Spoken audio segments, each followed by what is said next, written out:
नमस्कार। आज हम पढ़ने जा रहे हैं कक्षा 6 से लगा करके कक्षा 10 तक के अंदर एक कॉमन टॉपिक चलता है। उसका नाम है माध्य, माध्यक और बहुलक। छोटी कक्षाओं के अंदर जो है वो आंकड़ों का प्रबंधन के अंदर इसे दिया गया होता है। 9वीं और 10वीं कक्षा के अंदर बारंबारता या स्टैटिक्स जिसे हम कह सकते हैं, अलग से एक प्रश्नावली सांख्यिकी दे रखी होती है। इसमें मुख्य तरह से 3 अलग अलग टॉपिक हैं जिन्हें हम पढ़ेंगे। सबसे पहला है माध्य, इंग्लिश में हम बोलते हैं मीन। दूसरा है माध्यक, इंग्लिश में हम बोलते हैं मीडियन। और तीसरा है बहुलक, इंग्लिश में हम बोलते हैं मोड। ये 3 क्वांटिटी हम पढ़ेंगे, इनके बारे में हम अध्ययन करेंगे, कैसे इन्हें निकाला जाता है। और प्रश्नावली का जो नाम है वो स्टैटिक्स यानी कि सांख्यिकी।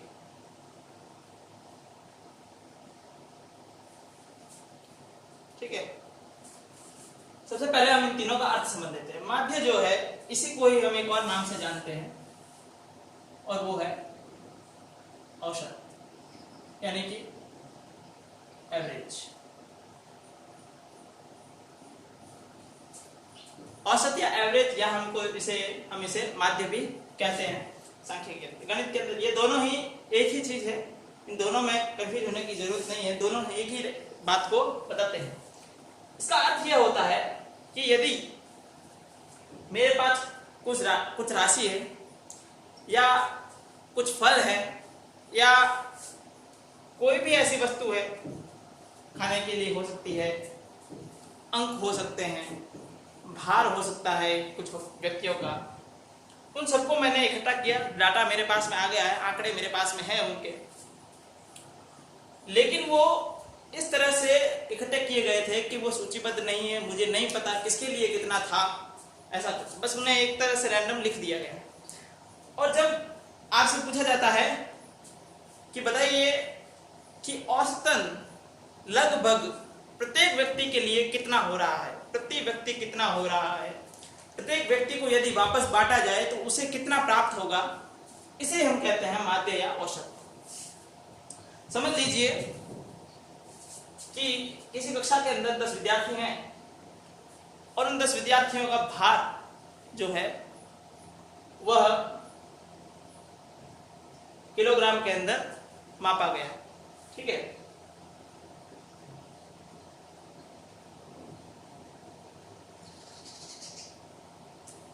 इस प्रकार से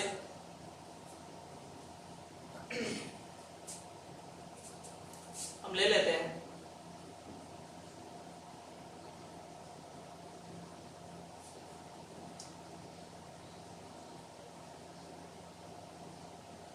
यह समझ लीजिए किसी कक्षा के 10 विद्यार्थियों के वजन दे रखे हैं किलोग्राम के अंदर। ठीक है, जब हमें यह पूछा जाए कि उन 10 व्यक्तियों का औसतन भार कितना था, औसत माध्य भार कितना था किलोग्राम, जो भी यहाँ पर इकाई दे रखी होगी, समझ लीजिए मैं ये कह रहा हूँ कि ये किलोग्राम के अंदर हमें दे रखे हैं, तो जो भी माध्य निकलेगा या औसत निकलेगा वो भी किलोग्राम में होगा। सिंपल सा सूत्र है, कुछ भी नहीं करना है। मैंने आपसे क्या कहा कि जो भी राशि हमारे पास है उसे हमें सभी में बराबर बराबर बांटना है। तो यदि मेरे पास 10 रुपए है और मुझे 5 व्यक्तियों में बराबर बांटने हैं, तो जितने व्यक्तियों में बांटने होंगे कुल राशि को मैं उतने से विभाजित कर दूंगा। 10 में मैं 5 का भाग लगा दूंगा तो मुझे पता चल जाएगा कि प्रत्येक व्यक्ति को मुझे 2 रुपए देने हैं। तो कुछ वही हिसाब यहाँ लगेगा कि अभी ये इंडिविजुअल एक एक का दे रखा है, तो मुझे पता करना है पहले तो कुल कितना है और फिर प्रत्येक को अगर मैं बांटूं तो कितना प्रत्येक के हिस्से में आता है। किसका कितना था इससे कोई फर्क नहीं पड़ता है, कुल जितना था उस कुल को यदि मैं समान रूप से सभी के अंदर बांट दूं तो कितना आएगा, वही हमारा माध्य या औसत होता है। तो सिंपल सा सूत्र बनता है और यही एक सूत्र आप कक्षा 6 से लगा करके कक्षा 10 उससे आगे भी पढ़ते हैं, बस उसका रूप जो है वो बदलता जाता है। तो सूत्र जो है वो हमारे पास किसके लिए, माध्य के लिए बात कर रहा हूं मैं, एवरेज के लिए बात कर रहा हूं, मीन के लिए बात कर रहा हूं। सूत्र हमारे पास में आता है राशियों का योग राशियों की जगह आपको आंकड़े लिखा हो सकता है, आंकड़ों का योग, ठीक है। इंग्लिश में हम बोले तो हम कहते हैं सम ऑफ ऑल द नंबर्स कह सकते हैं, ठीक है। और राशियों की संख्या से हम इसको विभाजित कर देते हैं। कितनी राशियां हैं कुल मिलाकर के, क्योंकि हमें सभी में बराबर बांटना है, तो जितने टोटल हैं उनमें उसका भाग लगा देंगे तो प्रत्येक के हिस्से पे कितना है वो हमें पता चल जाएगा। यही इसका सूत्र है। सम ऑफ ऑब्जर्वेशन भी बोल सकता है आपको इंग्लिश में, यदि आप पढ़ रहे हैं तो सम ऑफ ऑब्जर्वेशन अपन नंबर ऑफ या टोटल नंबर ऑफ ऑब्जर्वेशन कितने हैं। तो यहाँ हम देखते हैं कि मेरे पास में 1 2 3 4 5 6 7 8 9 और 10 विद्यार्थी हैं, तो इसका मतलब 10 यहाँ आ जाएगा। और ऊपर की तरफ राशियों के योग में ये सभी जो है उनको मुझे जोड़ देना है, उनको मैं जोड़ दूंगा, ठीक है। तो देखिए 4 और 2 8, सॉरी 4 और 2 6, 6 और 6 12, 12 और 4 16, 18, 18 और 6 24 और 2 26 हो गए, 26 और 1 ये हो गए 27, 27 और 1 28 और 1 29, 29 और 1 30, यानी कि इनका जो कुल हो गया है वो हो गया 300, ठीक है। 300 में मैं 10 का भाग लगाऊंगा, यानी प्रत्येक विद्यार्थी का औसत या माध्य भार, औसत या माध्य भार जो है वो कितना है 30 किलोग्राम। प्रत्येक विद्यार्थी का औसत या माध्य भार जो है वो 30 किलोग्राम। देखिए मैंने यहाँ 8 और 7 15 कर दिए थे, 5 20 हो गया, 20 और ये 10 30 हो गए, 30 और ये 10 40 हो गए, और 260 जो है वो आगे वाले जब संख्याओं को मैंने जोड़ा था तो 260 और 40 से मैंने जोड़ा तो वो 300 हो गए, ठीक है। तो इस प्रकार से हमें जो है किसी भी राशि का, अब ये आंकड़े इस प्रकार से दिए हुए थे, ये सारणीबद्ध नहीं थे, सूची के रूप में नहीं लिखे हुए थे, यानी एक विधिवत रूप से नहीं लिखे हुए थे, बस इन्हें रैंडमली इस तरह से लिखा गया था। इस तरह के डाटा को हम प्राथमिक आंकड़े या रॉ डाटा कहते हैं, ठीक है।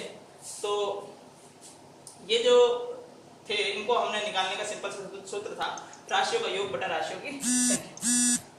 अब दूसरा जो है, इसके अलग अलग और आगे मेथड आते हैं, उनके बारे में हम डिस्कस करेंगे। उससे पहले हम इन तीनों को देख लेते हैं कि ये तीनों है क्या। तो माध्य हमने समझ गए हैं कि यदि मैं प्रत्येक को समान रूप से विभाजित करूं तो क्या क्या मुझे प्राप्त होगा, वही उस राशियों का या वही उन आंकड़ों का माध्यक या मीन कहलाता है। दूसरा जो है वो माध्यक है, मीडियन है। तो माध्यक या मीडियन नाम से पता चल रहा है कि बिल्कुल मध्य वाली जो राशि होगी, यानी जो भी आंकड़े आपको दे रखे हैं उसमें सबसे बीच वाले, सबसे मध्य में स्थित आंकड़े या सबसे मध्य में स्थित जो राशि है वो क्या है, वो ही उसका क्या होता है, माध्यक होता है। तो अब देखिए पुनः मैं इन्हीं 10 को ले लेता हूं, ठीक है। इन 10 को मैं 2 बार लेता हूं, एक बार मैं 9 विद्यार्थियों को लेता हूं और दूसरी बार मैं 10 विद्यार्थियों को लेता हूं। तो पहली कंडीशन 9 विद्यार्थी, जब आंकड़ों की संख्या कितनी हो रही है, विषम हो रही है, इसका मतलब क्या है, आंकड़ों की संख्या कितनी है, विषम, 9 विद्यार्थियों की। और यदि आंकड़ों की संख्या सम हो तो उसके लिए हम देखते हैं। अब यहां देखिए मैंने कहा आपको बिल्कुल मध्य वाली राशि, लेकिन इसमें इतना सा करना होता है हमें, माध्यक निकालते वक्त उन राशियों को हमें आरोही या अवरोही, यानी कि असेंडिंग या डिसेंडिंग, यानी बढ़ते या घटते, इनमें से दोनों में से किसी भी एक क्रम के अंदर हमें पहले उन्हें व्यवस्थित करना होता है। यदि वे उस क्रम में व्यवस्थित नहीं है तो सबसे पहला कार्य जो होता है वो हमें करना होता है उसे आरोही या अवरोही दोनों में से किसी भी एक क्रम में व्यवस्थित करना होता है। तो यदि मैं ये 40 हटा देता हूँ, इस 40 को मैं एक बार रिमूव कर देता हूँ ताकि मेरे पास 9 आंकड़े रहे, ठीक है, 9 जो है वो ऑब्जर्वेशन मेरे पास हो। सबसे पहले हमने क्या कहा कि हम इसे बढ़ते या घटते क्रम में व्यवस्थित करेंगे, ठीक है। तो मैं एक बार इसको बढ़ते हुए क्रम में लेता हूँ। यहाँ सबसे पहले देखिए सबसे छोटा कौन है, 25 है, और 25 एक बार नहीं, एक बार यहाँ और एक बार यहाँ। तो जो अंक या जो राशि जितने बार पुनरावृत्ति हो रही है, जितनी बार वो रिपीट हो रही है, उतनी बार हम उसको लिखेंगे। तो यानी यहाँ 2 बार 25 है तो हमने 25 2 बार लिख दिए। फिर देखिए 25 से बड़ी संख्या यहाँ 27 है, उसके बाद में 28 है, लेकिन 28 भी 2 बार है तो 28 भी 2 बार लिखा जाएगा। उसके बाद 29 है नहीं, 30 है, 30 भी 2 बार है, ये देखिए। फिर देखिए 30 के बाद में कौन आ रहा है, 35 आ रहा है। 1 2 3 4 5 6 7 8 और एक संख्या रह गई है 32, माफ कीजिएगा, उसके हाँ 32 पहले और फिर 35 आ रहा है। तो ये 9 संख्याएं हमारे पास में बन गई है। हमने इन्हें आरोही क्रम में लिख दिया है। देखिए आरोही और अवरोही। अब कंफ्यूजन ये होती है कि कौन सा बढ़ता हुआ है कौन सा घटता हुआ है। तो देखिए ये 3 अंकों का 3 शब्द जो है वो अक्षरों से मिलकर के बना हुआ है, आर, वो, ही, हम ऐसा कह सकते हैं। और ये जो है वो 4 वर्णों का या 4 अक्षरों के मेल से बना हुआ एक शब्द है। तो आरोही मतलब 3 यानी छोटे से बड़े की तरफ जा रहे हैं, और यदि अवरोही आ रहा है मतलब 4 है तो 4 से 3 की तरफ आ रहे हैं, मतलब बड़े से छोटा, यानी ये बड़े से छोटा आ रहा है और ये छोटे से बड़ा आ रहा है। यदि आप इंग्लिश मीडियम है तो असेंडिंग और डिसेंडिंग कर सकते हैं। ए जो है वो अल्फाबेट का फर्स्ट लेटर है और डी जो है वो अल्फाबेट का 4th लेटर है। तो ए से डी जा रहे हैं यानी असेंडिंग ऑर्डर है, तो 1 to 4 मींस इंक्रीज कर रहे हैं। और अगर आप डी से 4 यानी डिसेंडिंग आ रहे हैं तो इसका मतलब 4 पहले आएगा और 1 बाद में आएगा, यानी कि आप बड़े से छोटे की तरफ आ रहे हैं। तो ये आपका आरोही और अवरोही या असेंडिंग या डिसेंडिंग जो है उसका कंफ्यूजन अगर आपको होता हो तो वो दूर हो जाएगा। अब विषम संख्याएं हैं, और यहाँ एक बार मैंने आपको कहा कि मीडियन या माध्यक का मतलब ये होता है कि सबसे मध्य वाली जो राशि है वो ली जाए। तो सबसे मध्य वाली राशि को किस तरह से हम लेंगे कि दोनों तरफ से हम हटाते जाएं और सबसे बीच अंत में जो सबसे बीच में शेष रह जाएगा वही हमारी सबसे मध्य की राशि होगी। तो देखिए मैं यहाँ इनको हटाता जाता हूँ। मैंने 25 यहाँ से, इधर से 35 हट गया, फिर इधर से 25 हट गया, इधर से 32 हट गया, यहाँ से 27 और यहाँ से 30 हट गया, ये 28 और ये 30 हट गए। मध्य में केवल एक राशि बच गई हमारे पास, यानी कि दो के जोड़े जो है वो निकलते गए। और अंत में क्योंकि ये विषम संख्याएं थी कुल, तो बीच में एक अकेली बच गई और वो हमारा क्या हो गया, माध्यक हो गया, यानी सबसे मध्य वाली राशि हो गई। ठीक है। अब यदि यह बढ़ते क्रम में होते तो किस प्रकार से होते, घटते क्रम में होते तो 35 पहले आता, फिर 32 रहता, फिर 30 रहता, फिर से 30 आता, उसके बाद 28, फिर एक बार और 28, 27, 25 और 25। अब यदि मैं इनको घटाते हुए देखता तो देखिए ये दोनों राशियां हट जाती सबसे पहले, फिर ये दोनों हट जाती, फिर ये दोनों, और अंत में फिर वापस वही 28। तो इसलिए घटता या बढ़ता कोई भी एक क्रम हो सकता है, कोई फर्क नहीं पड़ता। आंसर आपको दोनों ही तरफ से आपको समान मिलने वाला है, एक ही जैसा मिलेगा। ठीक है। अब ये तो राशि इतनी छोटी थी कि हमने दोनों तरफ से इसको काउंट करके कर लिया। यदि यही राशियां हजारों में हो, लाखों में हो, तो हम कैसे पता करेंगे कौन सा है? तो इसलिए हम क्या करेंगे, डायरेक्ट नंबर ऑफ टर्म या पोजीशन या राशि की वह संख्या किस स्थान पर है, किस पद पर है, टर्म कौन से स्थान पर आ रहा है, वो डायरेक्ट हम निकालेंगे। यदि हमें ये पता है कि टोटल कितने हैं, टोटल हमारे पास में यहाँ कितने हैं, 9 हैं। ठीक है। और यहाँ देखिए काउंट करते हैं, अगर हम गिनते हैं 1 2 3 4 और ये 5वीं आ रही है। यदि बढ़ते हुए क्रम में देखें तो अभी देखो 1 2 3 4 और ये 5वीं आ रही है। तो इसका मतलब जितने थे 9 थे विषम संख्याएं की, उसमें एक अधिक कर दिया गया है और उसका आधा कर दिया, यानी कि 5th या 5वां जो टर्म है या पद है या 5वीं जो ऑब्जर्वेशन है या 5वीं जो राशि है वही हमारा क्या बन रही है, माध्यक बन रही है। तो इसका मतलब जब भी हमें विषम संख्याएं या विषम राशियां दे रखी होगी, या विषम का मतलब हो गया ऑड, ठीक है, ऑड नंबर्स अगर हमें दे रखे हो, नंबर ऑफ ऑब्जर्वेशन जो है वो ऑड हो, तो उसका सिंपल सा फॉर्मूला है कि जितने भी वो हैं उसमें आप एक जोड़िए और उसका आधा कर दीजिए, उतने नंबर वाली टर्म जो भी होगी वही टर्म। 5th का मतलब 5 आंसर नहीं है, 5th का मतलब हो गया 5वें नंबर पर TH लग रहा है, वहां लिखा हुआ है, इसका मतलब उतने नंबर वाला पद, वहां उस नंबर पर आने वाली राशि या वो वाली टर्म या वो वाली ऑब्जर्वेशन जो है वो आपका आंसर होगी। तो फर्स्ट, सेकंड, थर्ड, फोर्थ और 5th पोजीशन पर कौन है, 28 है, यानी कि 5th जो टर्म होगी, 5th जो पद होगा वो आपका 28 है। और 28 किलोग्राम जो होगा, यहाँ हम बाहर की बात कर रहे थे किलोग्राम में, वो इसका क्या होगा, माध्यक वजन होगा, माध्यक भार होगा, माध्यक वेट होगा इन 9 विद्यार्थियों का। यदि यही संख्याएं विषम ना होकर के सम होती, इसका मतलब ये होता कि ये इवन नंबर्स होते, यानी कि हमारी जो ये पहले वाले जो संख्याएं थी वो ही होती, यानी कि ये सारी की सारी, इसमें से हमने एक 40 को हटा दिया था, वो भी अगर इसमें सम्मिलित रहता सम होती। यदि नंबर ऑफ ऑब्जर्वेशन सम यानी कि इवन होता तो हम क्या करते वो हम देखते हैं। तो देखिए वापस काम तो वही करना है हमें, क्या करेंगे हम इनको घटते या बढ़ते क्रम में लिखेंगे। सबसे पहले 25 आ गया, 2 बार है, उसके बाद में 27 आ गया, 28 2 बार है, उसके बाद में 30 भी 2 बार है, फिर 32 है, फिर 35 है और अंत में 40 है। 2 3 4 5 6 7 8 9 10। ठीक है। फिर वही कार्य करेंगे, क्या करेंगे हम, सबसे मध्य वाले निकालने की कोशिश करते हैं। ये देखिए, अगर ये दोनों ही हट जाती है तो मध्य में कुछ भी नहीं है, तो इसका मतलब इसके मध्य में कितनी राशियां आ रही है, 2 आ रही है। ऐसा क्यों हो रहा है, क्योंकि ये क्या है, सम है, इवन है। तो इवन है तो हमने क्या किया, 2-2 के पेयर बन रहे थे, फर्स्ट लास्ट, फिर यहाँ से सेकंड और सेकंड लास्ट, इस तरह से हम हटाते हुए मध्य में आने की कोशिश कर रहे थे।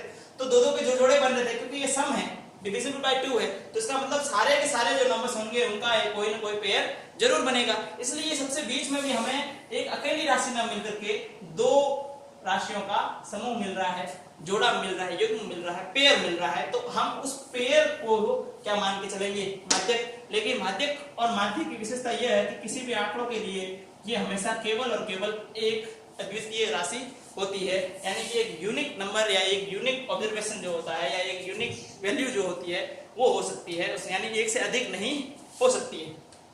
तो हम क्या करेंगे, ये जो दोनों नंबर्स हैं, जो बिल्कुल बीच वाले जो दोनों टर्म्स आई हैं, इन दोनों टर्म्स का जो मीन होगा, इन दोनों टर्म्स का क्या होगा, मीन, या हम कह सकते हैं औसत, वो इनका क्या हो जाएगा, माध्यक हो जाएगा। यानी बीच में यदि 2 राशियां आ रही हैं तो उन दोनों को जोड़ के आधा कर दो। क्यों, क्योंकि हमने क्या कहा था, मीन यानी मध्य यानी औसत का मतलब क्या था, राशियों का योग बटा राशियों की संख्या। यहाँ 2 ही राशियां हैं तो 2 से विभाजित कर देंगे और दोनों को जोड़ देंगे, यानी कि 28 और 30 जब दोनों जोड़ेंगे और फिर उसको 2 से भाग लगाओगे, 50 और 2 58 हो गए, उसका 2 से भाग लगाएंगे, हमारे पास में कितना आ जाएगा, 29। तो यहाँ 29 किलोग्राम जो होगा वो इनका क्या होगा, माध्यक भार होगा। आपको हमेशा याद रखना है यूनिट यानी कि इकाई, यदि किलोग्राम दे रखे हैं तो किलोग्राम, बच्चों की संख्या दे रखी है तो आप पीछे बच्चे या विद्यार्थी लिखेंगे। यदि आपको उनका खर्च दे रखा है तो आप रुपए पैसे जो भी दे रखा है वो लिखेंगे। तो राशि जो भी आएगी उसके साथ में उसका इकाई या यूनिट लिखना जरूरी है। तो इस प्रकार से सम संख्या आ गई।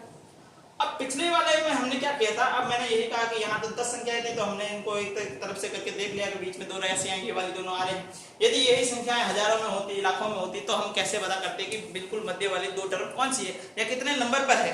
तो पिछले में हमने ये देखा था कि 9 जो था वो 2 से विभाजित नहीं था, क्योंकि हम इसको क्या कर रहे थे, 2 बराबर हिस्सों में बांटने की कोशिश कर रहे हैं, तभी तो बिल्कुल बीच वाला मिलेगा हमें। तो वहां जब वो 2 से विभाजित नहीं था तो हमने 1 जोड़ करके उसको 2 से विभाजित कर दिया था। क्यों किया था 1 जोड़ करके 2 से विभाजित, क्योंकि 8 तक की संख्याओं के तो 2-2 जोड़े बन जाते और जो 5वां होता उसका जोड़ा नहीं बनता, इसीलिए हमने उसमें 1 अधिक जोड़ करके कम किया है। ठीक है, लेकिन यहाँ जो राशियों की संख्या है वो कितनी है, 10 है। तो 10 में सीधा 2 का विभाजन हो सकता है, यानी 10 में सीधा 2 का भाग जा सकता है, यानी कौन आ गया, फिफ्थ आ गया। अब देखो यहाँ देखते हैं, first second third fourth fifth भी है और सिक्स्थ भी है। अगर मैं पीछे से काउंट करता तो first second third fourth fifth ये हो जाता और सिक्स्थ ये हो जाता, यानी 5वां भी आ रहा है और उससे एक अधिक वाला यानी 6ठा भी आ रहा है। इसका मतलब जितने भी टर्म्स हैं उसका आधा होने पर जो आ रहा है वो वाली टर्म और उससे नेक्स्ट यानी कि सिक्स्थ। तो इसका मतलब ये हो गया कि जितने भी, यदि नंबर ऑफ ऑब्जर्वेशन या राशियों की संख्या, कुल संख्या जो है वो सम संख्या हो, यदि राशियों की कुल संख्या कितनी हो, सम हो, तो मिडिल में यानी सबसे बीच में यानी सबसे मध्य में 2 राशियां आएंगी, 2 अलग अलग टर्म्स आएंगी और उन दोनों टर्म्स को निकालने का मेथड क्या है कि जितने भी नंबर ऑफ टर्म्स हैं उसका आधा कर दीजिए और उसमें 1 जोड़ दीजिए। ये दोनों जो होंगी ये दोनों ही मध्य वाली टर्म्स होंगी और इन दोनों का हमें जोड़ करके क्या करना है, तो उसे भाग करना। अब देखो यहाँ टीएच लिखा हुआ है, इसका मतलब 5th और 6th, 5 और 6 जोड़ के आधा नहीं करेंगे हम, 5वां और 6ठा जोड़ करके आधा करेंगे। तो 5वां और 6ठा जोड़ करके उनको आधा करेंगे, यानी 28 और 30 को जोड़ करके हम आधा करेंगे और हमारे पास में 29 किलोग्राम जो है वो आंसर आ जाएगा। तो इस तरह से सूत्र क्या बनता है, अब हम देखते हैं दोनों ही कंडीशन के लिए सूत्र क्या बनेगा। तो दोनों ही कंडीशन के लिए सूत्र क्या है हमारे पास में कि यदि संख्याएं कैसी हो, विषम हो, कुल संख्याएं, नंबर ऑफ ऑब्जर्वेशन जो है वो विषम हो, तो हम क्या करेंगे, जितनी भी संख्याएं हैं उसमें 1 जोड़ करके उसका आधा कर लेंगे और इतने नंबर वाला इतना जो टर्म होगा वही हमारा क्या होगा, माध्यक होगा। अगर नंबर ऑफ टर्म्स कैसी हैं, सम है यानी कि इवन है। देखो अगर आपको विषम और सम में भी कंफ्यूजन होता है तो वहां भी सीधी सी बात, सम कितने अक्षरों से मिला हुआ है, 2 से बना हुआ है, यानी 2 से विभाजित होने वाले सभी।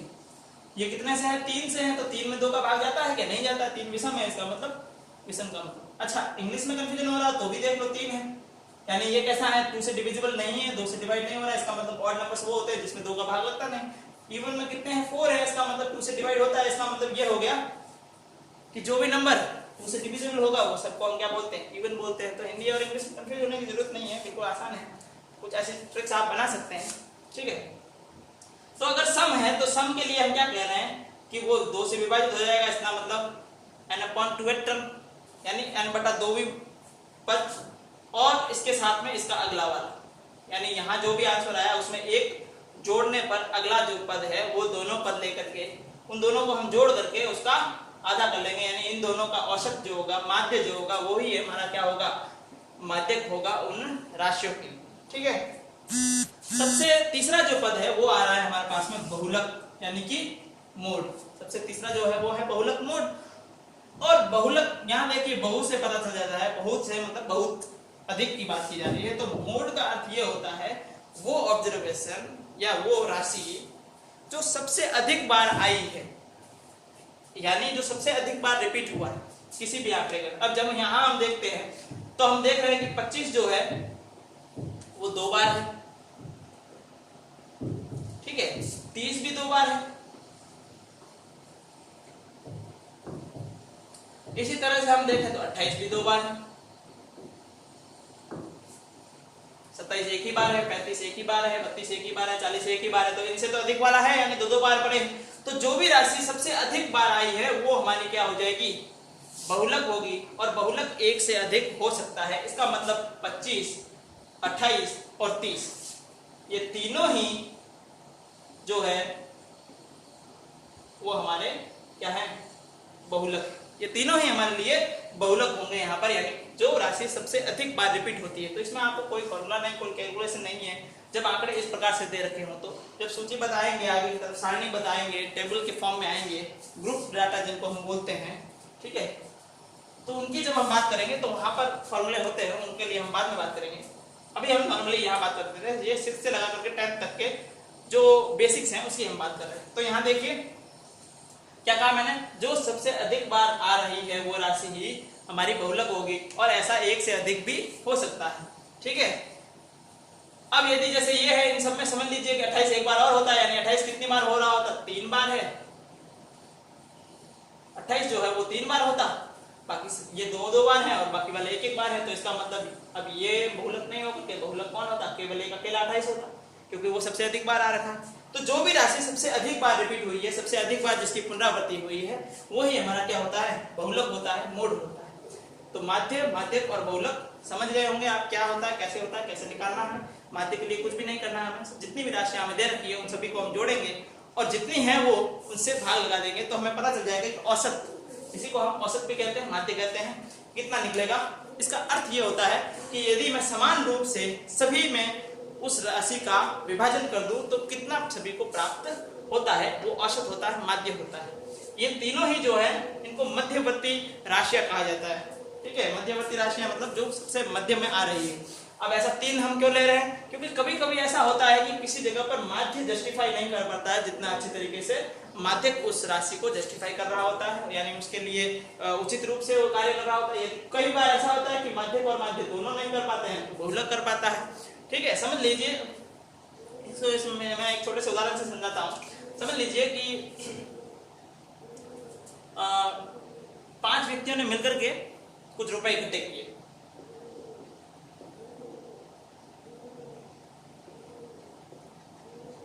ये देखिए, ठीक है। 5 व्यक्तियों ने रुपए क्या इकट्ठे किए, 1 रुपए, 2 रुपए, 3 रुपए, 100 रुपए और 1 रुपए, ये 5 व्यक्तियों ने इकट्ठे किए। अब मैं इसके औसत की बात करता हूँ, ठीक है। औसत यानी प्रत्येक ने लगभग कितने रुपए दिए, औसत का मतलब ये हो गया प्रत्येक का कंट्रीब्यूशन, हर एक का कंट्रीब्यूशन, यानी कि उसके अंदर भाग कितना है। अब देखिए यहाँ जब मैं इन सबको जोड़ूंगा 100 और 3 103 और ये 2 जुड़ेंगे 105 और 2 107 हो रहा है, और कितने थे, 5 थे, मैं भाग लगा दूंगा इसका, ठीक है।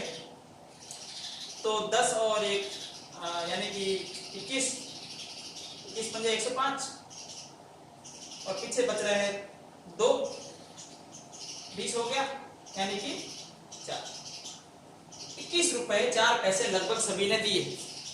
अब यहाँ आप देखिए कि ये दे रहा है केवल 1 रुपए, ये 2 रुपए, 3 रुपए और 1 रुपए। इन चारों ने इसके कंपेयर में बहुत कम राशि दी, फिर भी इनका औसत कितना आ रहा है, 21 आ रहा है। और इसके हिसाब से देखा जाए तो ये कह रहा है 21 रुपए ही मैंने दिए।